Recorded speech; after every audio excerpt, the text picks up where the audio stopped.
Hello दोस्तों, स्वागत है आपका हमारे यूट्यूब चैनल कीर्ति स्टडी पॉइंट में। आज की क्लास में हम आपको पर्यावरण प्रदूषण पर निबंध बताने वाले हैं, जिससे हर साल एग्ज़ाम में क्वेश्चन देता है पर्यावरण प्रदूषण पर निबंध। आइए वीडियो स्टार्ट करते हैं। वीडियो को देखने से पहले हमारे चैनल को सब्सक्राइब कर दीजिए और बेल आइकन भी प्रेस कर दीजिए, ताकि हमारे नेक्स्ट वीडियो की नोटिफिकेशन आपके पास सबसे पहले पहुँच जाए। आइए वीडियो स्टार्ट करते हैं। तो सबसे पहले हमें यहाँ पे पर्यावरण प्रदूषण पर निबंध लिखना है। तो यहाँ पे हमें सबसे मेन हेडिंग क्या होगी, पर्यावरण प्रदूषण पर निबंध। और उसके बाद हमारी हेडिंग होगी रूपरेखा। रूपरेखा में हमें जितनी हेडिंग के बारे में लिखना होगा वो सब डालना होगा। तो सबसे पहले हेडिंग हमारी होती है प्रस्तावना, फिर पर्यावरण प्रदूषण का अर्थ, वायु प्रदूषण और उसके नियंत्रण, जल प्रदूषण एवं नियंत्रण, ध्वनि प्रदूषण और उसके नियंत्रण, और उपसंहार। लास्ट में हमें उपसंहार के वहाँ पे लिखते हैं कि जैसे मतलब हमें पर्यावरण प्रदूषण के बारे में क्या करना चाहिए और क्या नहीं करना चाहिए, उसके बारे में लिखते हैं। आइए फर्स्ट हेडिंग प्रस्तावना को देखते हैं। तो सबसे पहले हेडिंग हमारी प्रस्तावना है। इसके बाद इसमें हमें लिखना होगा पर्यावरण के क्या शब्द होते हैं और मतलब उसके अर्थ क्या होते हैं। तो देखिए, पर्यावरण शब्द का निर्माण दो शब्दों से मिलकर हुआ है। परिधन आवरण। परि का अर्थ होता है चारों तरफ से, और आवरण का अर्थ होता है ढके हुए। मतलब हमारे चारों तरफ से ढके हुए आवरण को पर्यावरण ही कहते हैं हम। उसके आगे देखते हैं, जनसंख्या की तीव्र गति से वृद्धि के कारण आज के युग में गंभीर समस्या पर्यावरण का उदाहरण है। मतलब जनसंख्या की जैसे जैसे वृद्धि हो रही है, उससे क्या हो रहा है, पर्यावरण हमारा प्रदूषण हो रहा है।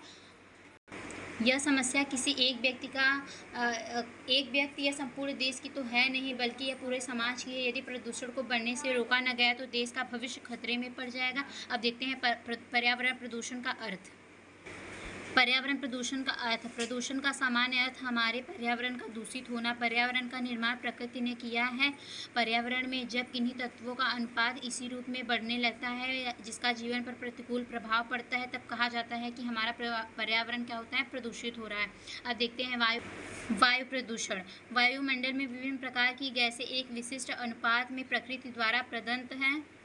जब इन गैसों का प्राकृतिक अनुपात बिगड़ जाता है, तब हम कह सकते हैं कि वायु प्रदूषित हो रही है। जब हमारे वायु में ऐसे कण मिल जाएं जो हमारे स्वास्थ्य पर प्रतिकूल प्रभाव डालते हैं, तब वायु का प्रदूषित होना मान लिया जाता है। अब देखिए, वायु प्रदूषण का नियंत्रण। औद्योगिक संस्थानों में धुएं के निष्कासन के लिए भौतिक रूप से ऊंची चिमनियों का प्रयोग किया जाता है तथा चिमनियों में उत्तम प्रकार के छन्ने भी लगाए जाते हैं।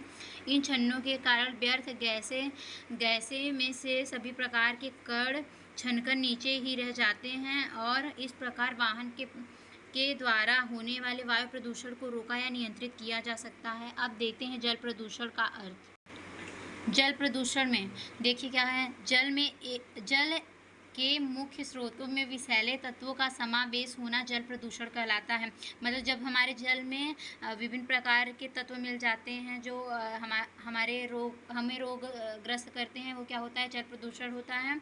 देखिए, जल प्रदूषण भी एक गंभीर समस्या है। जल प्रदूषण का सीधा प्रभाव मानव समाज के प्राणी तथा वनस्पतियों पर जाता है। अब देखते हैं जल प्रदूषण के नियंत्रण में। देखिए, जल प्रदूषण भी मुख्य स्रोत औद्योगिक संस्थान से है। इसे नियंत्रित करने के लिए औद्योगिक संस्थानों की गतिविधियों की व्यवस्था करनी चाहिए कि कम से कम पदार्थ ही व्यर्थ निकले। अब देखते हैं नई हेडिंग, ध्वनि प्रदूषण। ध्वनि प्रदूषण की समस्या नगरों में अधिक है। ध्वनि प्रदूषण को साधारणतया शब्दों में शोर बढ़ाने के रूप में स्पष्ट किया जाता है। पर्यावरण के बारे में शोर अर्थात ध्वनियों का बढ़ जाना ही ध्वनि प्रदूषण कहलाता है। अब देखते हैं ध्वनि प्रदूषण को कैसे रोका जाता है, उसका नियंत्रण क्या है। ध्वनि प्रदूषण को नियंत्रित करने के लिए विशेष उपाय किए जाने चाहिए। जहाँ तक संभव हो, वाहनों का हॉर्न न बजाएं, लाउड स्पीकर, रेडियो, टीवी की ध्वनि नियंत्रित रखनी चाहिए। अब देखते हैं उपसंहार। उपसंहार में होता है जो हमें अपने मन से मतलब क्या करना चाहिए, क्या नहीं करना चाहिए, पर्यावरण प्रदूषण के बारे में अपनी राय देनी होती है। तो क्या होता है, उपसंहार के अंतर्गत हम उसे लिखते हैं। देखिए, उपसंहार में क्या होता है, उपयुक्त वर्णन द्वारा यह स्पष्ट होता है कि पर्यावरण प्रदूषण अपने आप में एक गंभीर समस्या है तथा समस्या दिन प्रतिदिन बढ़ती जा रही है। इसके नियंत्रण में हमें अपना योगदान देना चाहिए। इस हेडिंग में होता है जो हम पर्यावरण प्रदूषण से सीख रहे हैं, मतलब कि क्या क्या होना चाहिए, क्या नहीं होना चाहिए, उसके नियंत्रण के लिए हमें अपना जो योगदान क्या देना चाहिए, उसी के बारे में लिखते हैं। आई होप आप लोगों के लिए वीडियो यूजफुल रहा होगा। मिलते हैं नेक्स्ट वीडियो में, और अच्छा लगा लगा हो तो प्लीज़ एक प्यारा सा कमेंट कर दीजिएगा और हमारे वीडियो को लाइक कीजिएगा। मिलते हैं नेक्स्ट वीडियो में, तब तक के लिए बाय बाय।